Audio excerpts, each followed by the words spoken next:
I shared a video the other day, actually two-part video the other day, about how my mother used cleaning to abuse me. Really, it was torture a lot of times. She used it as a way to make me feel like a failure. She used it as a way to control my time, particularly a Sunday when I could have been out and playing. She used it as a way to just terrorize me in general. And she was so, I guess I'll use the word OCDs, but I don't think this actually came from her having OCD. I think it came from her having something that she could use to torture the people in the family. So this wasn't just something on me. This was a thing where if you use the bathroom sink, for example, she would go in after you to make sure that you wiped it and reshined the chrome and that it looked like nobody had ever used it. She would check the towels, how they were folded, whether they were smoothed, whether they were lined up. It was sleeping with the enemy kind of things, the cans arranged and all of that. And a few people asked me, how did that live with you after? How did you maintain your environment, or did you maintain your environment and things like that?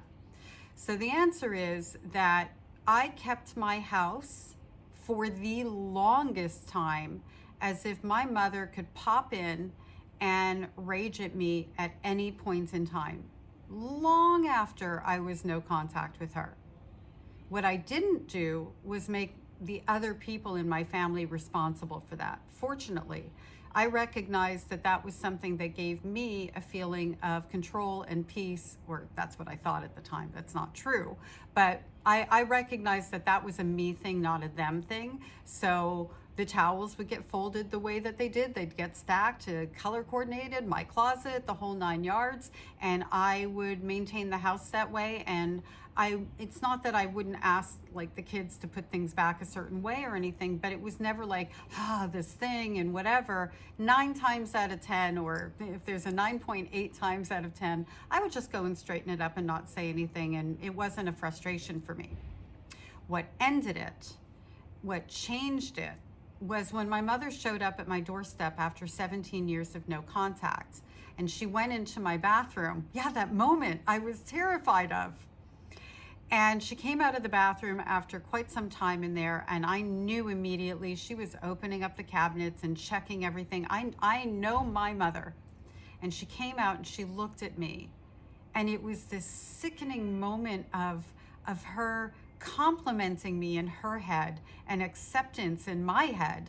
Because when she showed up at my door, I was transported back to behaving like that little 9-year-old girl who was so vulnerable. That's my inner child age. She came out and she goes, "I see you keep everything the way I taught you." I don't know what she would have said had there been no witnesses, because there was somebody else in the house, by the way. If it was just her and I have no idea if even that would have leaked out. You know what I mean? She said that, obviously also not thinking about the fact that it's not acceptable, socially acceptable, to go through somebody's cabinets. But she lost her bit of control, her edge on that moment, and just went into the feeling about it. And looking back now, I can see that that was a win for her. It was a triumph. From that day on, when I processed it and I recognized what I had really been doing and all the time and hours that I spent maintaining a space to the standard of my abuser, I stopped. So I do clean, obviously. Maybe not obviously. I do clean. I am organized. I do like order in my environment. And I do it to the standard that's comfortable for me, not that crazy lady abuser standard. So that's where I'm at, and that's what I took away. And I think part of the reason for that too, the way that I maintain my environment, is it is a form of self-care for myself. It is, I deserve to live in a space that makes me feel good and happy. And that's the reason that we should do things, right?